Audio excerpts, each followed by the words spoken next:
ಪ್ರಚಲಿತ ಈ ಕಾರ್ಯಕ್ರಮದ ಪ್ರಾಯೋಜಕರು Father Muller's charitable trust, SDM college, Ujire. ನಮಸ್ಕಾರ, V4 ವಿಶೇಷ ಕಾರ್ಯಕ್ರಮಕ್ಕೆ ಸ್ವಾಗತ. ನಾನು ತಾರನಾಥ್ ಗಟ್ಟೆ ಕಾಪಿಕಾಡ್. ರೈತರು, ಕರ್ನಾಟಕದ ರೈತರು ಮತ್ತೆ ಧ್ವನಿ ಎಬ್ಬಿಸಿದ್ದಾರೆ. ಅಂದರೆ 13ನೇ ತಾರೀಕಿಂದ ಆರಂಭವಾಗುವಂಥದ್ದು ಬೆಳಗಾವಿ ಅಧಿವೇಶನದಲ್ಲಿ ಏನೆಲ್ಲ ನಿರ್ಣಯಗಳನ್ನು ಕೈಗೊಳ್ಳಬೇಕು ಮತ್ತು ನಮ್ಮ ಜನಪ್ರತಿನಿಧಿಗಳು ಏನು ಮಾತಾಡಬೇಕು, ಅದು ಕೂಡ ರೈತರ ಪರವಾಗಿ ಏನು ಮಾತಾಡಬೇಕು, ಈ ಹಿನ್ನೆಲೆಯಲ್ಲಿ ರೈತ ಅಧಿವೇಶನವನ್ನು ಕೂಡ ರೈತರು 12ನೇ ತಾರೀಕಿಗೆ ಬೆಳಗಾವಿಯಲ್ಲಿ ನಡೆಸ್ತಾ ಇದ್ದಾರೆ. ಈ ಎಲ್ಲ ವಿಚಾರಗಳ ಬಗ್ಗೆ ನಮ್ಮ ಜೊತೆಗೆ ಇವತ್ತು ಮಾಹಿತಿಯನ್ನು ಹಂಚಿಕೊಳ್ಳಿಕ್ಕೆ ರೈತ ಸಂಘದ ಮುಖಂಡರಾಗಿರುವಂಥ ರವಿಕಿರಣ್ ಪುಣಚ್ಚ ಅವರು, ಪ್ರೇಮನಾಥ್ ಶೆಟ್ಟಿ ಬಾಳ್ತಿಲ್ ಅವರು ಮತ್ತು ರೋನಿ ಮೆಂಡೋನ್ಸ್ ಅವರು ನಮ್ಮ ಸ್ಟುಡಿಯೋದಲ್ಲಿ ಅತಿಥಿಗಳಾಗಿ ಭಾಗವಹಿಸಿದ್ದಾರೆ. ನಾನು 3 ಮಂದಿಯನ್ನು ಕೂಡ ಪ್ರೀತಿಯಿಂದ ಈ ಒಂದು ಕಾರ್ಯಕ್ರಮಕ್ಕೆ ಸ್ವಾಗತ ಮಾಡ್ತಿದ್ದೇನೆ ಸರ್. ರವಿಕಿರಣ್ ಪುಣಚ್ಚ ಅವರು ಕರ್ನಾಟಕ ರಾಜ್ಯ ರೈತ ಸಂಘದ ರಾಜ್ಯ ಪ್ರಧಾನ ಕಾರ್ಯದರ್ಶಿ ಅವರು, ಪ್ರೇಮನಾಥ್ ಶೆಟ್ಟಿ ಬಾಳ್ತಿಲ್ ಅವರು ಕರ್ನಾಟಕ ರಾಜ್ಯ ರೈತ ಸಂಘದ ದಕ್ಷಿಣ ಕನ್ನಡ ಜಿಲ್ಲಾ ಪ್ರಧಾನ ಕಾರ್ಯದರ್ಶಿ ಅವರು, ರೋನಿ ಮೆಂಡೋನ್ಸ್ ಅವರು ಜಿಲ್ಲಾ ಸಂಘಟನಾ ಕಾರ್ಯದರ್ಶಿ ಅವರು. ನಾನು ಈಗಾಗಲೇ ಹೇಳಿದಾಗೆ 13ನೇ ತಾರೀಕಿನಿಂದ ಬೆಳಗಾವಿ ಅಧಿವೇಶನ ನಡೆಯುತ್ತೆ, ವಿಧಾನಮಂಡಲಗಳ ಅಧಿವೇಶನ. ಈ ಅಧಿವೇಶನದ ಸಂದರ್ಭದಲ್ಲಿ ರೈತರ ಪರವಾಗಿ ಸಂಕಷ್ಟದಲ್ಲಿರುವ ರಾಜ್ಯದ ರೈತರ ಪರವಾಗಿ ನಮ್ಮ ಜನಪ್ರತಿನಿಧಿಗಳು ಧ್ವನಿ ಎತ್ತಬೇಕು ಮತ್ತು ಆ ಹಿನ್ನೆಲೆಯಲ್ಲಿ ನಿರ್ಣಯವನ್ನು ಕೈಗೊಳ್ಳಬೇಕು ಅನ್ನುವಂಥ ಆಶಯದೊಂದಿಗೆ ಇಡೀ ಕರ್ನಾಟಕದ ಸಂಯುಕ್ತ ಹೋರಾಟ ಕರ್ನಾಟಕ ಅಂದರೆ ರೈತ ಸಂಘಟನೆಗಳ ಒಕ್ಕೂಟ, ದಲಿತ ಕಾರ್ಮಿಕ ಸಂಘಟನೆಗಳ ಒಕ್ಕೂಟ ಒಂದು ರೈತರ ಅಧಿವೇಶನವನ್ನು, ವಿಧಾನಮಂಡಲದ ಅಧಿವೇಶನದ ಮೊದಲ ದಿವಸ ಬೆಳಗಾವಿಯಲ್ಲೇ ಅಧಿವೇಶನ ನಡೆಸಿ ತಮ್ಮ ಕೊತ್ತಾಯವನ್ನು ಮಂಡಿಸಲಿದ್ದಾರೆ. ಏನೆಲ್ಲ ಕೊತ್ತಾಯ ಮತ್ತು ಯಾಕೆ ಈ ರೈತರದೇ ಅಧಿವೇಶನ? ಇದು ರವಿಕಿರಣ್ ಅವರೇ, ಯಾಕೆ ನಿಮ್ಮದು ರೈತ ಅಧಿವೇಶನ, ವಿಧಾನಮಂಡಲದ ಅಧಿವೇಶನದ ಮೊದಲ ದಿವಸ ರೈತ ಅಧಿವೇಶನ ಯಾಕೆ? ಈಗ ರೈತ ಅಧಿವೇಶನ ಮಾಡ್ತಕ್ಕಂಥ ಉದ್ದೇಶ, ಕೇಂದ್ರ ಸರ್ಕಾರ ಈಗಾಗಲೇ 3 ಕೃಷಿ ಹೆಸರನ್ನು ತಂದಿರತಕ್ಕಂಥ ಮಸೂದೆಗಳನ್ನು ಹಿಂಪಡೆದಿದೆ. ಜೊತೆಗೆ ಇನ್ನೊಂದು ನಮ್ದು ಪ್ರಮುಖ ಬೇಡಿಕೆ ಆದಂತ MSP ಅನ್ನ ಲೆಗಲೈಸ್ ಮಾಡ್ತಕ್ಕಂಥದ್ದು ಪೆಂಡಿಂಗ್ ಇದೆ. ಜೊತೆಗೆ ಅಲ್ಲಿ ಏನು ರೈತರು ಏನು ಹುತಾತ್ಮರಾಗಿದ್ದಾರೆ ಅವರಿಗೆ ಪರಿಹಾರ ಕೊಡ್ತಕ್ಕಂಥದ್ದು ಕೂಡ ಇನ್ನೂ ಕೂಡ ಪೆಂಡಿಂಗ್ ಅಲ್ಲಿದೆ. ಅದ್ರ ಜೊತೆಗೆ ವಿದ್ಯುತ್ ಖಾಸಗೀಕರಣದ ಒಂದು ಕರಡು, ಅದನ್ನು ಕೂಡ ವಾಪಸ್ ತಗೊಳ್ತಕ್ಕಂಥ ಕೆಲಸ ಆಗಲಿಲ್ಲ. ಅದರ ಜೊತೆಗೆ ಅದಕ್ಕೆ ಪೂರಕವಾಗಿ ನಮ್ಮ ರಾಜ್ಯ ಸರ್ಕಾರ ಕೆಲವು ಮಸೂದೆಗಳನ್ನ ತಂದಿದ್ದಾವೆ. ಒಂದು APMC ತಿದ್ದುಪಡಿ ಕಾಯ್ದೆ, ಇನ್ನೊಂದು ಭೂ ಸುಧಾರಣಾ ತಿದ್ದುಪಡಿ ಕಾಯ್ದೆ, ಇನ್ನೊಂದು ಕಾರ್ಮಿಕ ತಿದ್ದುಪಡಿ ಕಾಯ್ದೆ, ಇನ್ನೊಂದು ಜಾನುವಾರು ಮಾರಾಟ ನಿಷೇಧ ಕಾಯ್ದೆ ತಂದಿದ್ದಾವೆ. ಈ ಕಾಯ್ದೆಗಳನ್ನು ವಾಪಸ್ ತಗೊಳ್ಬೇಕು ಅವರು. ಯಾಕೆ ವಾಪಸ್ ಪಡಿಬೇಕು, ಏನ್ ಕಾರಣ? ಈಗ ಅದರಿಂದ ಆದಂತ ನಷ್ಟಗಳು ಏನಿದ್ದಾವೆ, ಈ ರಾಜ್ಯದ ಜನತೆಗೆ ಏನ್ ತೊಂದರೆ ಆಗಿದೆ ಅಂತ ಹೇಳ್ತಕ್ಕಂಥದ್ದು, ಈಗಾಗಲೇ ಸುಮಾರು 88 APMCಗಳು ಮುಚ್ಚುವ ಹಂತಕ್ಕೆ ಬಂದ್ಬಿಟ್ಟಿದ್ದಾವೆ. ರಾಜ್ಯದ 88 APMCಗಳು ಬಾಗಿಲು ಮುಚ್ಚುವಂತ ಹಂತಕ್ಕೆ ಬಂದ್ಬಿಟ್ಟಿದ್ದಾರೆ. ಮತ್ತೆ ರಾಜ್ಯ ಸರ್ಕಾರದವರೆಲ್ಲ ಹೇಳ್ತಾ ಇದ್ರು ಭಾರಿ ದೊಡ್ಡ ಸುಧಾರಣೆ ಆಯ್ತು ಅಂತ. ಇಲ್ಲ, ಸೋಷಿಯಲ್ ಇಂಪ್ಯಾಕ್ಟ್ ನೋಡ್ಬೇಕಲ್ಲ ಸರ್. ಈ ವರ್ಷ ಭೂ ಸುಧಾರಣಾ ಕಾಯ್ದೆ ತಿದ್ದುಪಡಿ ಆಗಿದ್ರಿಂದ 40% ಜಾಸ್ತಿ ಆಯ್ತು ರಿಜಿಸ್ಟ್ರೇಷನ್. ಸಣ್ಣ ಮತ್ತು ಅತಿ ಸಣ್ಣ ರೈತರ ಭೂಮಿ ಇವತ್ತು ಉಳ್ಳವರ ಪಾಲಾಗ್ತಾ ಇದೆ. 40% ನಾವು ಸರಾಸರಿ ನೋಡಿದ್ರೆ ಈ ಸಾರಿ 40% ಜಾಸ್ತಿ ರಿಜಿಸ್ಟ್ರೇಷನ್ ಆಗೋಗಿದೆ. ಸಣ್ಣ ರೈತರು, ಅತಿ ಸಣ್ಣ ರೈತರ ಭೂಮಿಯನ್ನು ಈಗಾಗಲೇ ಖರೀದಿ ಮಾಡಿದ್ದಾರೆ. ಬಹುಶಃ ಇದನ್ನು ಹೇಗೆ ಮತ್ತೆ ಕಾನೂನು ತಿದ್ದುಪಡಿ ಮಾಡದೇ ಇದ್ರೆ ಹೇಗೆ? ಸಂಪೂರ್ಣವಾಗಿ ರೈತರ ಭೂಮಿ ಬಂಡವಾಳಶಾಹಿಗಳ ಪರವಾಗಿ ಬರ್ತದೆ. ಮತ್ತು ಈ ಬಾರಿ ನಿರಂತರ ಮಳೆ ಬಂದಿದೆ, ಅಸಾಂಪ್ರದಾಯಿಕವಾಗಿ ನಿರಂತರ ಮಳೆ ಬಂದಿದೆ. ಎಲ್ಲಾ ಜಿಲ್ಲೆಗಳಲ್ಲೂ ಕೂಡ ಬೆಳೆ ನಾಶ ಆಗಿದೆ. ಅದಕ್ಕೆ ಸೂಕ್ತ ಪರಿಹಾರ ಇನ್ನು ಕೂಡ ಕೊಡ್ಲಿಲ್ಲ. ಪ್ರಧಾನಮಂತ್ರಿ ಫಸಲ್ ಬಿಮಾ ಯೋಜನೆ ಅಡಿಯಲ್ಲಿ ಕೊಡಬೇಕಾದಂತ ಪರಿಹಾರ ಇನ್ನೂ ಕೂಡ ರೈತರ ಖಾತೆಗೆ ಬರಲಿಲ್ಲ. ಇಲ್ಲಿ ನಮ್ಮ ಜಿಲ್ಲೆಗೆ ಸಂಬಂಧಪಟ್ಟ ಹಾಗೆ ಹವಾಮಾನ ಆಧಾರಿತ ಬೆಳೆ ವಿಮೆ ಇದು ಪರಿಹಾರ ಇನ್ನೂ ಕೂಡ ರೈತರ ಖಾತೆಗೆ ಬರಲಿಲ್ಲ. ಇಲ್ಲಿ ನಮ್ಮ ಜಿಲ್ಲೆದು ಅದ್ರ ಜೊತೆಗೆ ಕೆಲವು ಕಬ್ಬಿನ ಕಾರ್ಖಾನೆಗಳು ಇನ್ನೂ ಕೂಡ ಕಬ್ಬು ಅರಿಲಿಕ್ಕೆ ಪ್ರಾರಂಭ ಮಾಡಲಿಲ್ಲ. ಯಾಕೆ ಆರಂಭಿಸಲಿಲ್ಲ? ಅದು ಏನೋ ಕಾರಣ ಕೊಡ್ತಾ ಇದ್ದಾರೆ. ಜೊತೆಗೆ ಕೆಲವು ಹಳೆ ಬಾಕಿಯನ್ನು ಪೆಂಡಿಂಗ್ ಇಟ್ಕೊಂಡಿದ್ದಾರೆ. ರೈತರಿಗೆ ಕೊಡಬೇಕಾದಂತ ಬಾಕಿಯನ್ನ ಪೆಂಡಿಂಗ್ ಇಟ್ಕೊಂಡಿದ್ದಾರೆ, ಅದು ಕೊಡ್ತಾ ಇಲ್ಲ. ಅದು ಈಗ ಸಕ್ಕರೆ ಕಾರ್ಖಾನೆಗಳನ್ನ ಕಬ್ಬು ಅರಿಲಿಕ್ಕೆ ಪ್ರಾರಂಭ ಮಾಡಬೇಕು, ಹಳೆ ಬಾಕಿಗಳನ್ನ ಕೊಡಬೇಕು, FRP ಅನ್ನ ಫಿಕ್ಸ್ ಮಾಡಬೇಕು. ಈಗ ಒಂದೊಂದು ಕಾರ್ಖಾನೆಗಳು ಒಂದೊಂದು ದರವನ್ನು ಕೊಡ್ಲಿಕ್ಕೆ ಕೆಲವು ಕಾರ್ಖಾನೆಗಳು 2700 ರೂಪಾಯಿ ಪರ್ ಟನ್ನಿಗೆ ತೀರ್ಮಾನ ಮಾಡಿದ್ದಾವೆ. ಈಗ ನಮ್ಮ ವಿಧಾನ ಪರಿಷತ್ನ ವಿರೋಧ ಪಕ್ಷದ ನಾಯಕರಾಗಿದ್ದವರು SR ಪಾಟೀಲ್ರ ಸಕ್ಕರೆ ಕಾರ್ಖಾನೆ 2500 ಕೊಡ್ತೇವೆ, ಅದಕ್ಕಿಂತ ಜಾಸ್ತಿ ಕೊಡ್ಲಿಕ್ಕೆ ಆಗೋದಿಲ್ಲ ಅಂತ ಹೇಳುವಂಥದ್ದು ಕೂಡ ಹೇಳ್ತಾ ಇದ್ದಾರೆ. ಮತ್ತು ಅದರಲ್ಲಿ ಕೂಡ ಗ್ರೇಡ್ ಇದೆ, 12.5 ಬಂದರೆ ಹೆಚ್ಚು ರೇಟ್ ಕೊಡಬೇಕು. 10.5 ಮೇಲೆ ಬರ್ತದೆ, ನಮ್ಮ ಹಳೆ ಮೈಸೂರು ಭಾಗ ಬರ್ತದೆ ಮತ್ತು ಉತ್ತರ ಕರ್ನಾಟಕ ಭಾಗದಲ್ಲಿ ಅಬೌವ್ 12.5% ಬರ್ತದೆ. ಆದ್ರೆ ಇವರು ಕಾರ್ಖಾನೆ ಏನ್ ಮಾಡ್ತಾ ಇದ್ದಾರೆ, ರೇಟ್ ಕಡಿಮೆ ಕೊಡ್ಲಿಕ್ಕೆ ಬೇಕಾಗಿ ಅದನ್ನ 8.5ಗೆ ನಿಲ್ಲಿಸಿಬಿಡ್ತಾರೆ. ಇಲ್ಲಿ ಮೋಸ ಮಾಡ್ತಾ ಇದ್ದಾರೆ. ಬಹುಶಃ ಇದನ್ನ ಮೋಸ ಮಾಡ್ತಾ ಇದ್ದಾರೆ, ಗ್ರೇಡಿಂಗ್ ನಲ್ಲಿ ಮೋಸ ಮಾಡ್ತಾ ಇದ್ದಾರೆ, ತೂಕದಲ್ಲಿ ಮೋಸ ಮಾಡ್ತಾ ಇದ್ದಾರೆ. ಮತ್ತು ಇನ್ನು ಅರಿಲಿಕ್ಕೆ ಶುರು ಮಾಡಲಿಲ್ಲ, ಹಳೆ ಬಾಕಿ ಕೊಡ್ಲಿಲ್ಲ, ಮತ್ತು ಬೇರೆ ಬೇರೆ ಬೆಳೆಗಳು ಜಿಲ್ಲೆಯಲ್ಲಿ ಈ ಬಾರಿ ನಷ್ಟ ಆಗಿದ್ದಾವೆ. ಅದಕ್ಕೆ ಸರಿಯಾದಂತ ಪರಿಹಾರ ಕೊಡ್ತಕ್ಕಂಥ ಕೆಲಸ ಇನ್ನೂ ಕೂಡ ಆಗ್ಲಿಲ್ಲ. ಸೊ ನೀವು ಹೇಳುವಂತ ಈ ಎಲ್ಲ ವಿಚಾರಗಳ ಬಗ್ಗೆ ಈ ಬಾರಿ ಅಧಿವೇಶನದಲ್ಲಿ, ಬೆಳಗಾವಿ ಅಧಿವೇಶನದಲ್ಲಿ ನಮ್ಮ ಜನಪ್ರತಿನಿಧಿಗಳು ಮಾತಾಡಬೇಕು. ನಮ್ಮ ರೈತ ಅಜೆಂಡಾವನ್ನು ಸರ್ಕಾರಕ್ಕೆ ಅಧಿವೇಶನಕ್ಕೆ ಕೊಡಬೇಕು. ರೈತ ಅಜೆಂಡಾ ಏನಿದೆ, ಈ ರಾಜ್ಯದ ರೈತ ಅಜೆಂಡಾವನ್ನ ಕೊಡಬೇಕು. ಅದು ಸುಮ್ಮನೆ ಒಂದು 5,000 ಜನ ಅಥವಾ ಒಂದು 3,000 ಜನ ಹೊರಗಡೆ ನಿಂತು ಪ್ರತಿಭಟನೆ ಮಾಡಿ ಒಂದು ಒತ್ತಾಯ ಪತ್ರ ಕೊಡೋದ್ರಿಂದ ಆಗೋದಿಲ್ಲ. ಅಂಕಿಅಂಶಗಳ ಮೇಲೆ ಮತ್ತು ಸೋಷಿಯಲ್ ಇಂಪ್ಯಾಕ್ಟ್ ನ ಆಧಾರದಲ್ಲಿ ಸಮಗ್ರವಾದಂತ ರೈತ ಅಜೆಂಡಾದ ವರದಿಯನ್ನು ಸರ್ಕಾರಕ್ಕೆ ಕೊಡಬೇಕು ತೀರ್ಮಾನ ಮಾಡಿದ್ದೇವೆ. ಬಹುಶಃ ಈ ಅಧಿವೇಶನದಲ್ಲಿ ಅದು ಚರ್ಚೆ ಆಗದೆ ಹೋದ್ರೆ ಮುಂದೆ ಬರ್ತಕ್ಕಂಥ ಅಧಿವೇಶನದಲ್ಲಿ ಸರ್ಕಾರ ಯಾವ ರೀತಿ ಮಸೂದೆ ಮಾಡ್ತದೆ ಅದೇ ರೀತಿ ನಾವು ರೈತ ಸಂಘಟನೆಗಳು ಕೂಡ ಸಂಯುಕ್ತ ಹೋರಾಟ ಕರ್ನಾಟಕ ಮಸೂದೆಗಳನ್ನ ಮಾಡಿ ಇದನ್ನ ನೀವು ಅಲ್ಲಿ ಮಂಡಿಸಬೇಕು, ಇದನ್ನ ಅನುಷ್ಠಾನಕ್ಕೆ ತರಬೇಕು ಅಂತ ಹೇಳ್ತಕ್ಕಂಥ ನಿಟ್ಟಿನಲ್ಲಿ ಕೂಡ ಕೆಲಸ ಮಾಡಬೇಕು ಅಂತ ಯೋಚನೆ ಮಾಡಿದ್ದೇವೆ. ಈಗ ನಿಮ್ಮದು ಅಧಿವೇಶನ, ರೈತ ಅಧಿವೇಶನ 12ನೇ ತಾರೀಕಿನ ನಡೀತಾ ಇದೆ. ಈ ಹಿನ್ನೆಲೆಯಿಂದ 12ನೇ ತಾರೀಕಿನ ಅಧಿವೇಶನ ನಡೆಯುವಂಥದ್ದು. ಹೌದು, ಈಗ 13ರಿಂದ ವಿಧಾನಮಂಡಲ ಅಧಿವೇಶನ ನಡೀತದೆ. 12ನೇ ತಾರೀಕು ಆ ಒಂದು ಅಧಿವೇಶನದ ಅಧ್ಯಕ್ಷತೆಯನ್ನ ಹಿರಿಯ ಸಾಹಿತಿಗಳಾದಂತ ಅಲ್ಲಮ್ಮ ಪ್ರಭು ಬೆಟ್ಟದೂರು ವಹಿಸಿಕೊಳ್ತಾರೆ. ಬೆಳಗಾವಿಯಲ್ಲಿ ನಡೆಯುವಂತ. ಹೌದು, ಇದರ ಉದ್ಘಾಟನೆಯನ್ನ ರಾಷ್ಟ್ರೀಯ ನಾಯಕರಾದಂತಹ ಪ್ರೊಫೆಸರ್ ಯೋಗೇಂದ್ರ ಯಾದವ್ ಅವರು ಉದ್ಘಾಟಿಸ್ತಾರೆ. ಮತ್ತು ಎಲ್ಲಾ ಸಂಯುಕ್ತ ಹೋರಾಟ ಕರ್ನಾಟಕದ ಎಲ್ಲಾ ಸಹ ಸಂಘಟನೆಗಳ ಪ್ರತಿನಿಧಿಗಳು ಮಾತ್ರ ಸೇರ್ತೇವೆ ನಾವು. ಕಾರ್ಯಕರ್ತರನ್ನು ಎಲ್ಲರನ್ನು ಬನ್ನಿ ಅಂತ ಹೇಳೋದಿಲ್ಲ. ತಾಲೂಕು ಜಿಲ್ಲಾ ಪ್ರತಿನಿಧಿಗಳು, ರಾಜ್ಯ ಪ್ರತಿನಿಧಿಗಳು ಭಾಗವಹಿಸ್ತೇವೆ. ಯಾಕೆಂದ್ರೆ ಇದೊಂದು ಇಂಡೋರ್ ಮೀಟಿಂಗು. ಒಂದು ಅಧಿವೇಶನ ಅಂತ ಹೇಳಿದ್ರೆ ಅದು ಸಾವಿರಾರು ಜನ ಇದ್ರೆ ಅಧಿವೇಶನ ಮಾಡ್ಲಿಕ್ಕೆ ಆಗುದಿಲ್ಲ, ಸಭೆ ಆಗಿ ಬಿಡ್ತದೆ. ಅದಕ್ಕೆ ಬಹಳ ನಾಜೂಕಾಗಿ ಅಚ್ಚುಕಟ್ಟಾಗಿ ಎಲ್ಲ ವಿಚಾರಗಳ ಬಗ್ಗೆ ಸರಿಯಾದಂಥ ರೀತಿಯಲ್ಲಿ ಚರ್ಚೆ ಆಗಬೇಕು ಮತ್ತು ಒಂದು ರೈತ ಅಜೆಂಡಾ ತಯಾರಾಗಬೇಕು. ಅಜೆಂಡಾವನ್ನು ಸರ್ಕಾರದ ಮುಂದೆ ಇಡಬೇಕು. ಅದರ ಮೇಲೆ ಸರ್ಕಾರ ಏನು ವಿಧಾನಮಂಡಲ ಅಧಿವೇಶನದಲ್ಲಿ ಚರ್ಚೆ ಆಗಬೇಕು, ತೀರ್ಮಾನ ಬರಬೇಕು. ಪ್ರೇಮನಾಥ್ ಶೆಟ್ಟಿ ಅವರೇ, ಈಗ ದಕ್ಷಿಣ ಕನ್ನಡ ಜಿಲ್ಲೆಯ ಪರವಾಗಿ ನೀವು ಈ ಏನು ರೈತ ಅಜೆಂಡಾದಲ್ಲಿ ಏನು ವಿಚಾರಗಳನ್ನು ಎತ್ತಿಕೊಳ್ಬೇಕಂತ ಉದ್ದೇಶ ಇಟ್ಕೊಂಡಿದ್ದಾರೆ? ನಮ್ಮ ರಾಜ್ಯ ನಾಯಕರು ಮಾತಾಡಿದಂಗೆ ಅವರು ಸಮಗ್ರ ರಾಜ್ಯದ ಬಗ್ಗೆ ಮಾತಾಡಿದ್ರು. ಅದೇ ರೀತಿಯಲ್ಲಿ ಅದಕ್ಕೆ ಪೂರಕವಾಗಿ ನಾವು ಜಿಲ್ಲೆಯ ಸುಮಾರು 31 ಬೇಡಿಕೆಗಳನ್ನು ಇಟ್ಟುಕೊಂಡು ಇದೇ 12ನೇ ತಾರೀಕಿಗೆ ನಮ್ಮ ರೈತ ಏನು ಅಧಿವೇಶನ ನಡೀತದೆ ಅದರಲ್ಲಿ ಜನಪ್ರತಿನಿಧಿಗಳನ್ನು ಎಚ್ಚರಿಸುವಂತ ಕೆಲಸಕ್ಕಾಗಿ ಸುಮಾರು 31 ಬೇಡಿಕೆಗಳನ್ನು ಇಟ್ಟಿದ್ದೀವಿ. ಇದು ನಮ್ಮ ಜಿಲ್ಲೆಯ ದಕ್ಷಿಣ ಕನ್ನಡ ಜಿಲ್ಲೆಯ ಪ್ರಮುಖ ಬೇಡಿಕೆಗಳನ್ನು ಇಟ್ಕೊಂಡು ನಾವು ಇವತ್ತು ಏನು ಪತ್ರಿಕಾಗೋಷ್ಠಿ ಕರೆದಿವಿ. ಇದು ಕೂಡ ಅಲ್ಲಿ ಚರ್ಚೆಗೆ ಬರ್ತದೆ.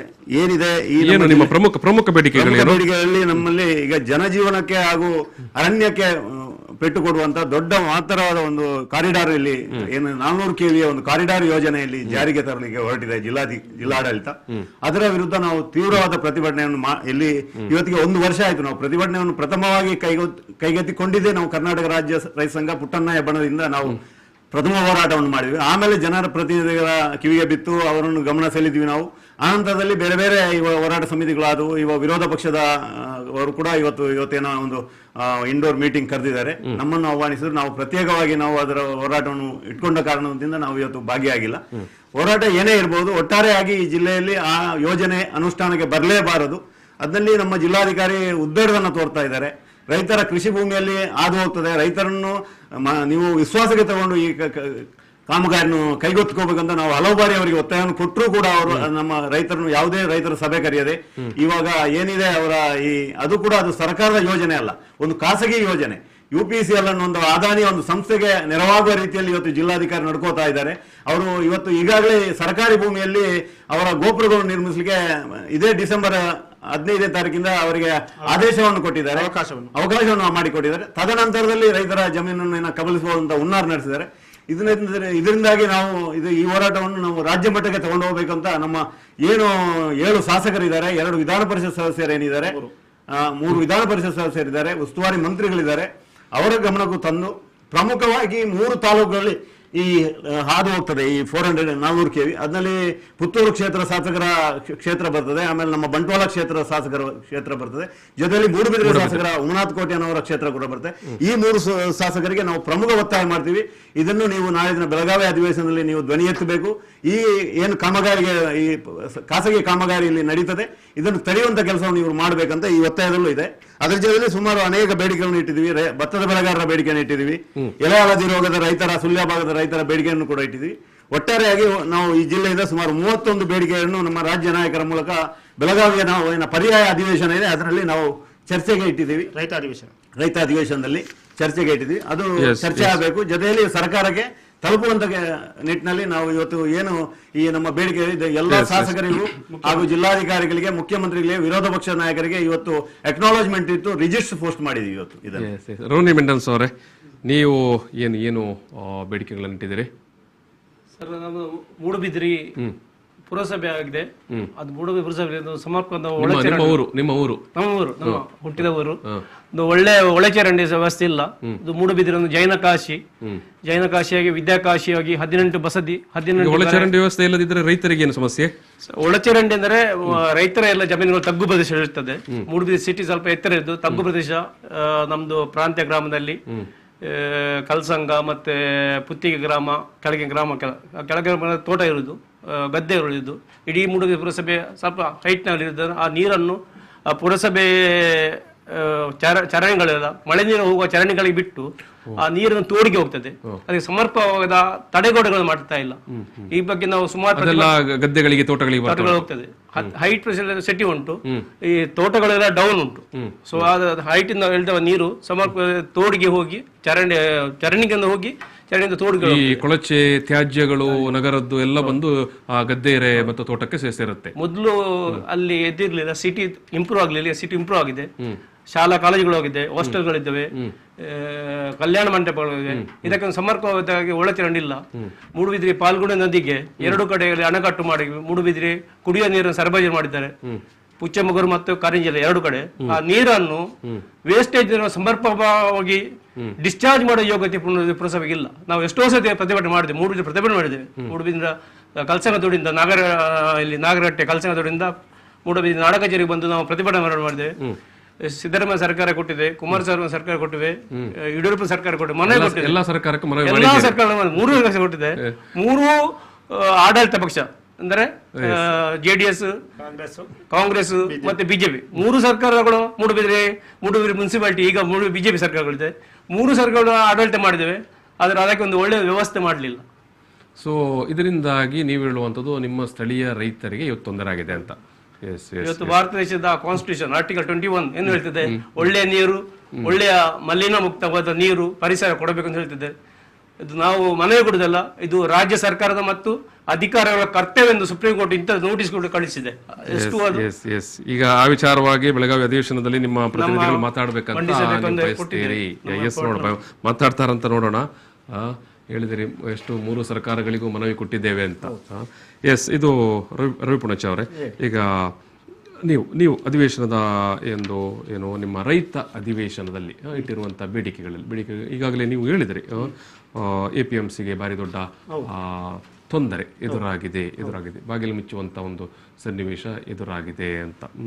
ಈಗ ನಾನು ಮತ್ತೆ ಅದೇ ವಿಚಾರಕ್ಕೆ ಬರುವಂಥದ್ದು, ಕೇಂದ್ರ ಸರ್ಕಾರ ಇರ್ಬೋದು ಅಥವಾ ರಾಜ್ಯ ಸರ್ಕಾರ ಇರ್ಬೋದು, APMC ತಿದ್ದುಪಡಿಯನ್ನು ಅದು ಭಾರಿ ಧನಾತ್ಮಕವಾಗಿ ರೈತರಿಗೆ ಭಾರಿ ದೊಡ್ಡ ಪ್ರಯೋಜನ ಮತ್ತು ಭಾರಿ ದೊಡ್ಡ ಸ್ವಾತಂತ್ರ್ಯವನ್ನು ತಂದು ಕೊಟ್ಟಿತ್ತು ಅಂತ ಹೇಳ್ತಾ ಇದ್ದಾರೆ. ಇವತ್ತಿ ಕೂಡ ಅದನ್ನು ಹೇಳ್ತಾ ಇದ್ದಾರೆ. ನೀವು ಯಾಕೆ ನಿಮ್ಮದು ನಿಲುವು, ನೀವು ಇದನ್ನು ಅದು ಸರಿಯಲ್ಲ ಅಂತ ಹೇಳ್ತಾ ಇದ್ದೀರಿ ಅಂತ? ಅಡಿಗೆ ಬಿದ್ರು ಕೂಡ ಮೂಗು ಮೇಲೆ ಅಂತ ಹೇಳ್ಬೇಕಲ್ವಾ? ಅದನ್ನ ಇವತ್ತು ಮಾಡ್ತಕ್ಕಂಥ ಕೆಲಸವನ್ನು ಆಡಳಿತಾರೂಢ ಪಕ್ಷ ಮಾಡ್ತಾ ಇದೆ.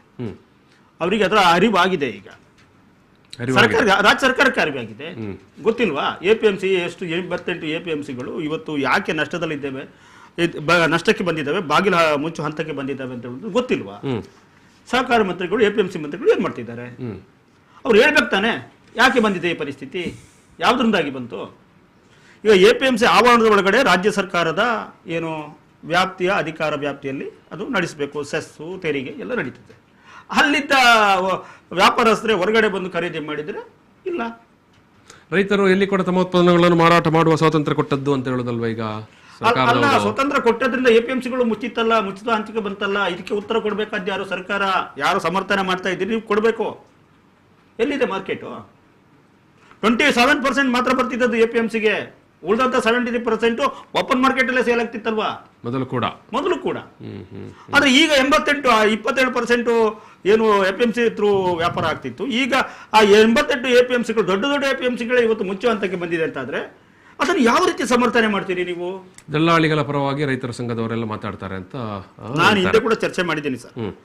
ಯಾರು ದಲ್ಲಾಳಿಗಳು? ನಮ್ಮ ಊರಿನಲ್ಲಿದ್ದವರೇ. APMC ಆಡಳಿತ ಯಾರು ನಡೆಸ್ತಾರೆ? ಅಲ್ಲಿ ಯಾರು ಆಯ್ಕೆ ಆಗ್ತಾರೆ? ಯಾರ ಕಡೆಯಿಂದ ಆಯ್ಕೆ ಆಗ್ತಾರೆ? APMCಯಲ್ಲಿ ಯಾರಿಗೆ ವ್ಯಾಪಾರ ಮಾಡ್ಲಿಕ್ಕೆ ಅವಕಾಶ ಕೊಡ್ತಾರೆ? ಕನಿಷ್ಠ ಜ್ಞಾನ ಇಲ್ಲದ ರೀತಿಯಲ್ಲಿ ಇವತ್ತು ಆಡಳಿತ ಪಕ್ಷವರು ಮಾತಾಡ್ತಾರೆ, ದಲ್ಲಾಳಿಗಳ ಪರವಾಗಿ ಅಂತ ಹೇಳ್ತಾರೆ. ಅದು ಯಾರು ಹೇಳುವಂಥದ್ದು? ಯಾರು BJP ಅವರು ಇಲ್ವೋ ದಲ್ಲಾಳಿಗಳಲ್ಲಿ? RSS ನವರು ಇಲ್ವೋ ದಲ್ಲಾಳಿಗಳಲ್ಲಿ? ವ್ಯಾಪಾರ ಮಾಡ್ತಾ ಇಲ್ವೋ ಅವರು? ಏನು ಹೊರಗಡೆ ಬೇರೆ ದೇಶದಿಂದ ಬಂದು ವ್ಯಾಪಾರ ಮಾಡ್ತಾರೆ ದಲ್ಲಾಳಿಗಳು? ಅಲ್ಲ, ಬೇರೆ ರಾಜ್ಯದಿಂದ ಬಂದು ವ್ಯಾಪಾರ ಮಾಡ್ತಾರ? APMCಯಲ್ಲಿ ಈಗ ಗುಜರಾತ್ನ ಶೇಟುಗಳು ಮತ್ತು ನಮ್ಮ ಇಲ್ಲಿಯ ಲೋಕಲ್ನವರೇ ದಲ್ಲಾಳಿಗಳಿಗೆ ವ್ಯಾಪಾರ ಮಾಡುವಂಥದ್ದು. ನಮ್ಮನ್ನ ಹೊಡಿತಕ್ಕಂಥ ಕೆಲಸವನ್ನು ಮಾಡ್ಲಿಕ್ಕೆ ಇವರು ಬಳಸ್ಕೊಳ್ತಾರೆ ಅಂತ ಹೇಳಿದ್ರೆ ಬಹುಶಃ ಈ ಏನು ಹಿಂದಿನ ಪಳೆಯುಳಿಕೆ ಇದೆ ಬ್ರಿಟಿಷ್ ಇದ್ದು, ಆ ಸೇಮ್ ಪಳೆಯುಳಿಕೆ ಈ BJP ಉಳ್ಕೊಂಡಿದೆ. ಅದೇ ಸಂತಾನ ಅನಿಸ್ತಾ ಇದ್ದು.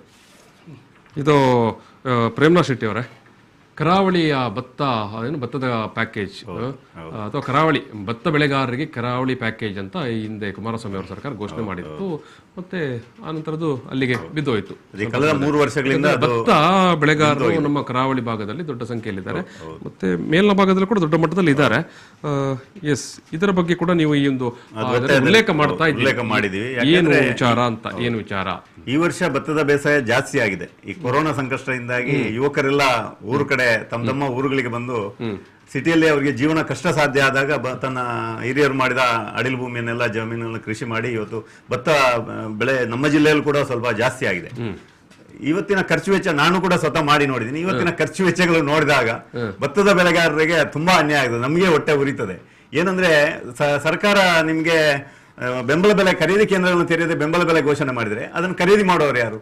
ಇವತ್ತು ರೈತ ಅವನ ಇಕ್ಕಟ್ಟಿಗೋಸ್ಕರ, ಆರ್ಥಿಕ ಸಂಕಷ್ಟಕ್ಕೋಸ್ಕರ ಅವನು ಗದ್ದೆಯಿಂದ ಬಂದ ಕೂಡಲೇ ಅವನಿಗೆ ಮಾರಾಟ ಮಾಡಿಲ್ಲ ಅಂದ್ರೆ ಕೆಲಸ ಆಳುಗಳಿಗೆ ಪೇಮೆಂಟ್ ಕೊಡಕ್ಕಾಗಲ್ಲ. ಅವನು ತಗೊಂಡು ಮಾರಾಟ ಮಾಡೋದು ಯಾರಿಗೆ? ಮಿಲ್ ಮಾಲೀಕರಿಗೆ ಕೊಡ್ತಾರೆ. ಅವರು ಬೆಂಬಲ ಬೆಲೆಯನ್ನು ಮೊನ್ನೆ ಘೋಷಣೆ ಮಾಡಿದ್ರೆ ಖರೀದಿ ಕೇಂದ್ರ ಆಗಿಲ್ಲ. ಖರೀದಿ ಕೇಂದ್ರ ಓಪನ್ ಮಾಡಬೇಕು. ಇಲ್ಲಾಂದ್ರೆ ಮಿಲ್ಗಳಿದಾವೆ, ಆ ಮಿಲ್ಗಳಿಗೆ ಏನು ಡಿಫರೆಂಟ್ ಅಮೌಂಟ್ ಇದೆ ಅದನ್ನು ಸರ್ಕಾರ ತುಂಬುವಂತ ಕೆಲಸ ಮಾಡಬೇಕು. ಅವರು 1400 ರೂಪಾಯಿ ಮೇಲೆ ಯಾವುದೇ ಮಿಲ್ನವರು ಖರೀದಿ ಮಾಡ್ಲಿಕ್ಕೆ ತಯಾರಿಲ್ಲ. ಕ್ವಿಂಟಾಲ್ಗೆ 1400. ಇವರು ಹೇಳ್ತಾರೆ 1940 ರೂಪಾಯಿ ಬೆಂಬಲ ಬೆಲೆ, ಇವತ್ತು ಸ್ವಲ್ಪ ಜಾಸ್ತಿ ಮಾಡಿ 1940 ಮಾಡಿದ್ವಿ ಅಂತಾರೆ.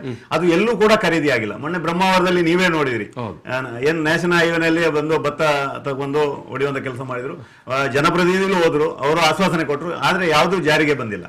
ಯಾರಿಗೂ ಅದರಿಂದ ಭತ್ತ ಬೆಳೆದ ರೈತರಿಗೆ ಈ ಪಾಪ ಇವರು ಭತ್ತ ಕೊಯ್ಲಿಗೆ ಬಂದು ಮಳೆಯಿಂದಾಗಿ 2 ತಿಂಗಳು ಗದ್ದೆಯಲ್ಲಿತ್ತು. ಮೊನ್ನೆ ಕಟಾವು ಬಂದಿದೆ. ಅವ್ರಿಗೆ ಅದರ ಭತ್ತದ ಬೆಲೆಗಿಂತ 60,000 ರೂಪಾಯಿ ಲೇಬರ್ ಆಗಿದೆ. ಅವ್ರಿಗೆ 40,000 ರೂಪಾಯಿ ಭತ್ತ ಸಿಕ್ಕಿಲ್ಲ. ಇನ್ನು ರೋನಿ ಮೆಂಡೋನ್ಸ್ ಅವರ ಭತ್ತ ಬೆಳೆಗಾರರಾಗಿ ನಿಮ್ಮ ಸರ್, ಭತ್ತ ಬೆಳೆಗೆ 18 ರೂಪಾಯಿ ಉಂಟು. 18ರಿಂದ 19 ತೆಗೆದುಕೊಳ್ತಾರೆ. ಆದ್ರೆ ಭತ್ತ ಖರೀದಿ ಕೇಂದ್ರ ಇಲ್ಲ. ಯಾರು ಮೂಡುಬಿದಿರೆ ತಗೊಳ್ತಾರೆ ಹೇಳಿದ್ರು, ಅದು ಬೆಳ್ಳಿ ಹತ್ತ ತೆಗೊಳ್ತಾರೆ. ಮೂಡುಬಿದಿರೆ ಜಾಸ್ತಿ ಆದ್ರೆ 70% ಒಳ್ಳೇದು. ಈ ಮಳೆಯಿಂದ ಸಾಧ್ಯ ಆಗಿಲ್ಲ. ನಾವು ಏನ್ ಮಾಡ್ತೀವಿ, ತಗೊಂಡೋಗಿ ಮಾಡ್ತೀವಿ. ಅದ್ರಲ್ಲಿ ಜಲ್ ಇರ್ತದೆ, ಕಸ ಇರ್ತದೆ. ಅದಕ್ಕೆ 14 ಕೊಡುದು. ಇವ್ರು ಹೇಳೋದು ಯಾವುದು? ಅದನ್ನ ಜಲ್ ಕ್ಲೀನ್ ಮಾಡಬೇಕು. ಅದನ್ನು ಪರಿಷ್ಕರಣೆ ಮಾಡಿದಂತ ಭತ್ತಕ್ಕೆ ಪರಿಷ್ಕರಣೆ ಆದಾಗ ನಿಮ್ಗೆ ಭತ್ತ ಬೆಳೆಗಾರರಾಗಿ ನೀವು ಎದುರಿಸ್ತಾ ಇರೋ ಕಷ್ಟ, ರೋನಿ ಮೆಂಡನ್ಸ್ ಅವರೇ, ಏನ್ ಕಷ್ಟ ಆಯ್ತು? ಭತ್ತ ಬೆಳೆಗಾರ ಅಂದ್ರೆ ಈ ಸರ್ತಿ ಜಾಸ್ತಿ ಮಳೆ ಬಂತು. ಆ ಮಳೆಗೆ ಕಟಾವ್ ಮಾಡ್ಲಿಕ್ಕೆ ಆಗುದಿಲ್ಲ. ಕಟಾವ್ ಮಾಡುವಾಗ ಯಾಂತ್ರೀಕರಣ ಅಂತ ಹೇಳಿದ್ರು. ಹೊರ ಜಿಲ್ಲೆಗಳಿಂದ ಯಂತ್ರಗಳು ಬರ್ತದೆ. ನಮ್ಮ ದಕ್ಷಿಣ ಕನ್ನಡ ಜಿಲ್ಲೆದು ಯಂತ್ರಗಳ ಫೆಸಿಲಿಟಿ ಇಲ್ಲ. ಇದ್ರೆ ಅವ್ರಿಗೆ ಲಾರಿಗೆ 4,000 ಬಾಡಿಗೆ ತಗೊಳ್ತಾರೆ. ಅವರದೇ ಒಂದು ವೆಹಿಕಲ್ ಇಲ್ಲ. ಅದಕ್ಕೆ 2 ಮಿಷಿನ್ಗಳು ಇದೆ ಮೂಡುಬಿದ್ರೆಯಲ್ಲಿ ಮತ್ತು ಧರ್ಮಸ್ಥಳದ ಉಂಟು ಹೇಳ್ತಾರೆ. ಅವರು ಮೊದಲು ಬುಕ್ ಮಾಡಿದ ಆ ಟೈಮ್ನಲ್ಲಿ ಉಳಿದಲ್ಲ, ನಮಗೆ ಸಮರ್ಪಕ ಸಿಗ್ತಾ ಇಲ್ಲ. ಮತ್ತು ದಕ್ಷಿಣ ಕನ್ನಡ ಜಿಲ್ಲೆಯಲ್ಲಿ ಅಲ್ಲಿ ಒಮ್ಮೆ ಬಯಲು ಸೀಮೆಯಲ್ಲಿ ಎಲ್ಲ ಲೆವೆಲಾಗಿ ಎಕರೆಗಟ್ಟಲೆ ಜಾಗ ಇರ್ತದೆ. ದಕ್ಷಿಣ ಜಿಲ್ಲೆಯಲ್ಲಿ ಹಾಗೆ ಅಲ್ಲ, 2 ಎಕರೆ ಒಂದು ಸ್ವಲ್ಪ 3 ಕಿಲೋಮೀಟರ್ 2 ಕಿಲೋಮೀಟರ್ ಇನ್ನೊಂದು. ಸೊ ಅವರಿಗೆ ಟ್ರಾನ್ಸ್ಪೋರ್ಟೇಷನ್ಗೆ ಕಷ್ಟ ಆಗ್ತದೆ. ಇನ್ನೊಂದು ಈ ವರ್ಷ ಸಮಸ್ಯೆ ಏನಾಗಿದೆ, ತಮಿಳುನಾಡಿನ ಭತ್ತ ಮಿಷನ್ ಬಂದಿದ್ದಾವೆ. ಇವತ್ತು ನಮ್ಮ ಕರಾವಳಿಯಲ್ಲಿ ಏನಾಗಿದೆ, ಮಳೆ ಜಾಸ್ತಿಯಾಗಿ ಆ ಚೈನ್ ಮೂವ್ ಆಗ್ತಾ ಇಲ್ಲ. ಯಾಕಂದ್ರೆ ಕೆಸರಿದೆ, ಡ್ರೈ ಇರಬೇಕು. ಬಂದು ವಾಪಸ್ ಹೋದ ಘಟನೆಗಳಿದಾವೆ. ಆಮೇಲೆ ಮ್ಯಾನ್ಯುವಲ್ ಆಗಿ ಅದನ್ನು ಮಾಡಿದ್ದಾರೆ ಮೊನ್ನೆ. ಹೇಳೋದು ಸುಲಭ, ಯಾಂತ್ರೀಕರಣದ ಮೂಲಕ ಕೃಷಿಕರು ಕೆಲಸ ಮಾಡಿ ಗದ್ದೆ ಭತ್ತ ಬೆಳೀರಿ ಅಂತ ನೀವು ಹೇಳ್ತೀರಿ. ಅಕಾಲಿಕವಾಗಿ ಮಳೆ ಬಂದಾಗ ಈ ಯಂತ್ರ ಬಂದ್ರೆ ಕೂಡ ಮಾರ್ಕಡೆ ಗ್ರಾಮದಲ್ಲಿ ಯಾರೋ ಒಬ್ಬರು ಲೀಸ್ ತಗೊಂಡ, ಅವರದ್ದು ಲೀಸ್ ತಗೊಂಡು ಕಂಪ್ಲೀಟ್ ಲಾಸ್ ಆಗಿದೆ ಅವನಿಗೆ. 20 ಎಕರೆ ಭತ್ತ ಲಾಸ್ ಹೋಗಿದೆ. ಅದಕ್ಕೆ ಸರ್ಕಾರ ಏನು ಪರಿಹಾರ ಕೊಡಲಿಲ್ಲ. ಇವತ್ತಿನವರೆಗೆ ಯಾವುದೊಬ್ಬ ಶಾಸಕ ಈ ಭತ್ತದ ಗದ್ದೆ ಹತ್ತಿರ ಹೋಗ್ಲಿಲ್ಲ. 8 ಜನ ಸಾಕ್ಷಿಯಾಗಿದ್ದಾರೆ. ನಾಟಿ ಮಾಡಿದ್ದಾರೆ, ಚೆನ್ನಾಗಿ ಫೋರ್ಸ್ ಕೊಟ್ಟಿದ್ದಾರೆ. ಭತ್ತದ ಬೆಳೆ ನಾಶವಾಗ ಒಬ್ಬನೇ ನೋಡಿಲ್ಲ, ಏನಾಗ್ಲಿ ನೋಡಿಲ್ಲ. ದೊಡ್ಡ ನಾಟಿ ಒಳ್ಳೆ ಫೋರ್ಸ್ ಮಾಡಿದ್ದಾರೆ. ಈ ಬಾರಿ ಪ್ರೇಮನಾಥ್ ಶೆಟ್ಟಿ ಅವರು ಹೇಳಿದಾಗ ಒಂದಷ್ಟು ಜನ ಭತ್ತದ ನಾಟಿ ಮಾಡ್ಲಿಕ್ಕೆಲ್ಲ ಹೊರಟರು. ತುಂಬಾ ಜನ ಫೋಟೋ ಫೋಸ್ ಎಲ್ಲ ಕೊಟ್ಟರು ಭತ್ತ ನೆಡುವುದು ಅಂತ. ಸಕಾಲಿಕವಾಗಿ ಮಳೆ ಬಂದು ಬಾರಿ ದೊಡ್ಡ ಮಟ್ಟದಲ್ಲಿ ಭತ್ತದ ಕೃಷಿ ನಷ್ಟ ಆಗಿದೆ. ಯಾರು ಜನಪ್ರತಿನಿಧಿಗಳು ಮಾತಾಡ್ಲಿಲ್ಲ ಅಂತ. ಕೊನೆಯದಾಗಿ ರವಿಕಿರಣ್ ಅವರೇ, ಕೊನೆಯದಾಗಿ 1 ನಿಮಿಷ. ಈ ಭತ್ತದ ಬೇಸಾಯಕ್ಕೆ ನಾವು ನಿರಂತರ ಇಲ್ಲಿ ಇದು ಮಾಡಿ ಏನು ಚರ್ಚೆ ಮಾಡಿ ಒಂದು ಕರಾವಳಿ ಪ್ಯಾಕೇಜ್ ಅಂತ ಬಂದಿತ್ತು. ಹೌದು ಹೌದು. ಒಂದು ಹೆಕ್ಟೇರಿಗೆ 7,500 ರೂಪಾಯಿ ಅವರಿಗೆ ಸಹಾಯಧನ ಕೊಡ್ತಕ್ಕಂಥದ್ದು, ಪ್ರೋತ್ಸಾಹಧನ ಕೊಡ್ತಕ್ಕಂಥ ಒಂದು ಕಾರ್ಯಕ್ರಮ ಇತ್ತು. ಅವರು 1, 2, 3 ಬೆಳೆ ಮಾಡಿದ್ರು ಕೂಡ ಕೊಡುವಂತ ಅವಕಾಶ ಇತ್ತು. ಈ ಬಿಜೆಪಿ ಸರ್ಕಾರ ಬಂದ ಮೇಲೆ, ಯಡಿಯೂರಪ್ಪನವ್ರ ಸರ್ಕಾರ ಬಂದ ಮೇಲೆ ನಿಲ್ಲಿಸಿಬಿಟ್ರು. ಈಗ ಅದನ್ನು ಮತ್ತೆ ಪ್ರಾರಂಭ ಮಾಡಬೇಕು. ಯಾಕೆ ಕರಾವಳಿಗೆ ವಿಶೇಷ ಭತ್ತದ ಪ್ಯಾಕೇಜ್ ಕೇಳಿದ್ದು ಅಂತ ಕೇಳಿದ್ರೆ, ಇಲ್ಲಿಯ ಭೌಗೋಳಿಕ ಹಿನ್ನೆಲೆಯಲ್ಲಿ ಭೂಮಿಯ ಫರ್ಟಿಲಿಟಿ ಉಳಿತಾ ಇಲ್ಲ. ಹೆಚ್ಚು ಮಳೆ ಬರುವಾಗ ಆ ಫರ್ಟಿಲಿಟಿ ನೀರಿನೊಟ್ಟಿಗೆ ಹರಿದು ಹೋಗ್ತದೆ. ಫರ್ಟೈಲ್ ಲ್ಯಾಂಡ್ ಕಡಿಮೆ ಇದೆ, ಫರ್ಟಿಲಿಟಿ ಉಳಿತಿಲ್ಲ. ಇನ್ನೊಂದು, ಇಲ್ಲಿ ಪ್ರೊಡಕ್ಟಿವಿಟಿ ಕಡಿಮೆ ಇದೆ. ಬೇರೆ ಜಿಲ್ಲೆಗೂ ನಮ್ಮ ಜಿಲ್ಲೆಗೂ ನಾವು ತುಲನೆ ಮಾಡಿದ್ರೆ 50% ಕೂಡ ಪ್ರೊಡಕ್ಟಿವಿಟಿ ಇಲ್ಲ. ಆ ಆಧಾರದಲ್ಲಿ ಈ ಜಿಲ್ಲೆಯಲ್ಲಿ ಕೂಡ ಆಹಾರ ಸಾರ್ವಭೌಮತೆ ಬೇಕು ಅಂತ ಹೇಳುವಂಥ ಉದ್ದೇಶದಿಂದ ಏನು ವಿಶೇಷ ಪ್ಯಾಕೇಜ್ಗೆ ನಾವು ಡಿಮಾಂಡ್ ಇಟ್ಟಿದ್ವಿ. ವಿಶೇಷ ಪ್ಯಾಕೇಜ್ ಬಂದಿತ್ತು. ಆದರೆ ಇವತ್ತು ಬಿಜೆಪಿ ಸರ್ಕಾರ ಬಂದ ಮೇಲೆ ನಿಲ್ಲಿಸಿದ್ದಾರೆ ಪ್ಯಾಕೇಜ್. ಇದನ್ನ ಮತ್ತೆ ಪುನಃ ಆರಂಭ ಮಾಡಬೇಕು.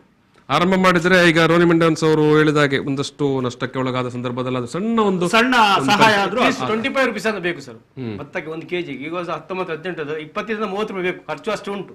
ಅಷ್ಟು ಸಿಕ್ಕಿದ್ರೆ ಮಾತ್ರ ಲಾಭ. 1 ಕೆಜಿ ಭತ್ತಕ್ಕೆ 25 ರೂಪಾಯಿ ಆದ್ರೂ ಸಿಗಬೇಕು ಅಂತ ಹೇಳ್ತಾ ಇದ್ದಾರೆ. ಎಸ್, ಖಂಡಿತ. ಎಸ್, ಊಟ ಮಾಡೋ ಜನರಿಗೆ ಅದರ ಕಷ್ಟ ಗೊತ್ತಾಗುದಿಲ್ಲ. ಪೇಟೆಯಲ್ಲಿ ಸಿಗ್ತದೆ, ಪ್ಯಾಕ್ ಮಾಡಿ. ಎಸ್ ಸರ್, ಇನ್ನು ಬಹಳ ಇಂಪಾರ್ಟೆಂಟ್ ವಿಚಾರ ನಿಮ್ಮ ಜೊತೆ ಚರ್ಚೆ ಮಾಡಬೇಕು ಅಂತ ಇದ್ದೇನೆ. ಕೇವಲ ಒಂದು 30 ಸೆಕೆಂಡ್ ಅಷ್ಟೇ ಸರ್. ಸರ್, ಈಗ ನಮ್ದು ಬಿಳಿಗೋಟ್ ಅಡಿಕೆಗೆ ಇವತ್ತು 500 ರೂಪಾಯಿ ಇದೆ ಕೆಜಿಗೆ. ಬಹಳ ಖುಷಿಯಾಗಿದ್ದಾರೆ ಜಿಲ್ಲೆಯ ಜನ. ಆದ್ರೆ ಒಂದು ದೊಡ್ಡ ಕೆಲಸ ಆಗ್ಬೇಕಾಗಿದೆ. ನಾವು 2017ರಲ್ಲಿ ರಾಜ್ಯ ಮಟ್ಟದಲ್ಲಿ ತೆಂಗು ಮತ್ತು ಅಡಿಕೆ ಬೆಳೆಗಾರರ ಸಮಾವೇಶ ಮಾಡಿ, ಆಗ ಕನಿಷ್ಠ ಆಮದು ದರ ಮಿನಿಮಮ್ ಇಂಪೋರ್ಟ್ ಪ್ರೈಸ್ 176 ಇತ್ತು. ಅದನ್ನು ಚರ್ಚೆ ಮಾಡಿ 350 ಆಗ್ಬೇಕು ಅಂತೇಳಿ ಕೊನೆಗೆ 251 ರೂಪಾಯಿ ಫಿಕ್ಸ್ ಆಯ್ತು. ಈಗ ಅದನ್ನು 351 ರೂಪಾಯಿಗೆ ಏರಿಸಬೇಕು. 4 ವರ್ಷ ಆಯ್ತು. ಅದು ಆಗದೆ ಹೋದ್ರೆ ಎಲ್ಲಾದ್ರೂ ಅಡಿಕೆ ಇಂಪೋರ್ಟ್ ಆಗುವಂತ ಅವಕಾಶ ಬಂದ್ರೆ ಈ ಅಡಿಕೆ ಬೆಳೆಗಾರರ ವೈಟ್ ಕಾಲರ್ ಕೆಳಗಿಳಿತದೆ. ಮತ್ತೆ ಸಂಪೂರ್ಣವಾಗಿ ಏನು 2001-2 ಅನುಭವಿಸಿದ್ದೇವೆ ಅದೇ ರೀತಿಯ ಮಾರುಕಟ್ಟೆ ಕುಸಿತ ಬರ್ತದೆ. ಅದಕ್ಕೆ ಬಹಳ ಪ್ರಮುಖವಾಗಿ ಕೆಲಸ ಮಾಡಬೇಕು. ಇನ್ನೊಂದು, ಅಡಿಕೆ ಜಗಿಯುವುದು ಆರೋಗ್ಯಕ್ಕೆ ಹಾನಿಕಾರಕ, ಕ್ಯಾನ್ಸರ್ ಕಾರಕ ಅಂತ ಸುಪ್ರೀಂ ಕೋರ್ಟ್ ನಲ್ಲಿ ಇದೆ. ಬಹುಶಃ ಇವತ್ತು UPA ಗವರ್ಮೆಂಟ್ ಇದ್ದಾಗ ಇಲ್ಲಿ ಎಲ್ಲ ಈಗ ಆಡಳಿತ ಮಾಡುವಂತ ಬಿಜೆಪಿ ಎಲ್ಲ ಪಕ್ಷದವರು ಬಹಳ ಹೋರಾಟ ಮಾಡಿದ್ರು. ಅಡಿಕೆ ಬೆಳೆಗಾರ ಪರವಾಗಿ ಸರ್ಕಾರ ನಿಲ್ಬೇಕು ಅಂತ ಹೇಳಿದ್ರು.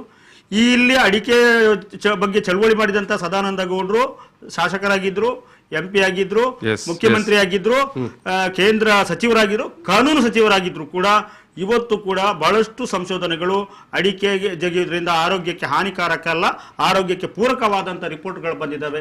ಒಂದು ಪ್ರಮಾಣ ಪತ್ರವನ್ನ ಇನ್ನೂ ಕೂಡ ಸುಪ್ರೀಂ ಕೋರ್ಟಿಗೆ ಕೊಡಲಿಲ್ಲ. ಅದು ಕೊಡ್ತಕ್ಕಂಥ ಕೆಲಸ ಆಗಬೇಕು. ಇನ್ನೊಂದು, ಅಡಿಕೆಯ ಬಗ್ಗೆ ನಾನು ಪ್ರಮುಖವಾಗಿ ಮಾತಾಡಬೇಕಾದ್ದು, ಇದು ರಾಜ್ಯ ಮಟ್ಟದಲ್ಲಿ ತೋಟಗಾರಿಕೆ ಬೆಳೆಯಾಗಿದೆ, ರಾಷ್ಟ್ರೀಯ ಮಟ್ಟದಲ್ಲಿ ವಾಣಿಜ್ಯ ಬೆಳೆಯಾಗಿದೆ, ಇಂಟರ್ನ್ಯಾಷನಲ್ ಲೆವೆಲ್ ಅಲ್ಲಿ ಡ್ರೈ ನಟ್ ಅಂತ ಇದೆ. ಆ ನಿಟ್ಟಿನಲ್ಲಿ ಇದಕ್ಕೆ ಒಂದು ಅಡಿಕೆ ಅಭಿವೃದ್ಧಿ ಮಂಡಳಿ ರಚನೆ ಮಾಡಲಿಕ್ಕೆ ಈ ಅಧಿವೇಶನ ಪ್ರಸ್ತಾವನೆಯನ್ನ ಕೇಂದ್ರ ಸರ್ಕಾರ ಕಳಿಸಬೇಕು ಮತ್ತು ಅದನ್ನು ಮಾಡುವಂತ ಕೆಲಸದಲ್ಲಿ ಥ್ಯಾಂಕ್ ಯು. ಎಸ್, ನಾನು ಈ ಒಂದು ಮಾತುಕತೆಯಲ್ಲಿ ಸಮಾಪನ ಮಾಡ್ತಿದ್ದೇನೆ. ಒಂದು ಮಾತುಕತೆಯಲ್ಲಿ ಭಾಗಿಯಾದಂತಹ ರವಿಕಿರಣ್ ಪುಣಚ್ ಅವರೇ ಧನ್ಯವಾದಗಳು, ಪ್ರೇಮನಾಥ್ ಶೆಟ್ಟಿ ಅವರೇ ಧನ್ಯವಾದಗಳು, ರೋನಿ ಮೆಂಡನ್ಸ್ ಅವರೇ ಧನ್ಯವಾದಗಳು. ಎಸ್, ರೈತರ ಪರ ಅಧಿವೇಶನ ಈ ಅಧಿವೇಶನ ಅವರು ಬೆಳಗಾವಿಯಲ್ಲಿ ನಡೆಯಲಿಕ್ಕೆ ಇರುವಂಥ ವಿಧಾನಮಂಡಲದ ಅಧಿವೇಶನದಲ್ಲಿ ರೈತರ ಪರವಾಗಿ ಒಂದಷ್ಟು ನಮ್ಮ ಜನಪ್ರತಿನಿಧಿಗಳು ಚರ್ಚೆ ಮಾಡಬೇಕು ಮತ್ತು ನಿರ್ಣಯಗಳನ್ನು ಕೈಗೊಳ್ಳಬೇಕು ಅನ್ನುವಂಥ ಆಗ್ರಹವನ್ನು ಇಟ್ಟಿದ್ದಾರೆ. ನೋಡೋಣ ಏನಾಗುತ್ತೆ ಅಂತ. Thank you. ಪ್ರಚಲಿತ ಈ ಕಾರ್ಯಕ್ರಮದ ಪ್ರಾಯೋಜಕರು Father Muller's charitable trust, SDM college, Ujire.